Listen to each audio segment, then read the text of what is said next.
Hi there. I'm Stephanie Chivas, a UESCA running coach at your Pullen Family YMCA in Navarre, Florida. Also, as NASM certified personal trainer with just a few tips for running. 90 seconds. So, just three common mistakes that you should be aware of when you're running.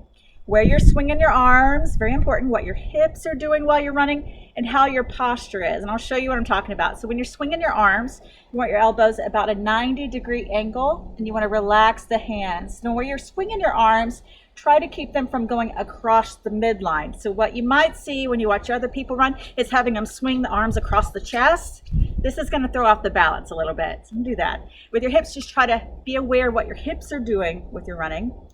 Now, if you notice when you're running, are you letting your hips dip a little bit side to side? Or are you keeping them stable, keeping them in a forward motion? Are they tilted forward or tilted under? Try to tuck your hips a little bit, but just enough so that you're moving in a forward direction. Now, as you're running, try to notice what your posture is doing. If you're getting tired, are your shoulders creeping up towards your ears?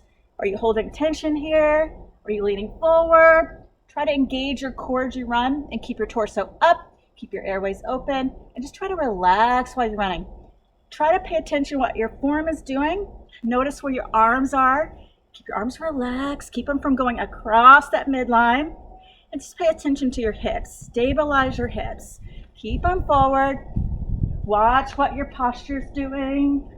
And just try to engage a little bit, but relax at the same time. You want to enjoy the run. Just keep your chest up and open and have a comfortable run. I'll see you soon on the run.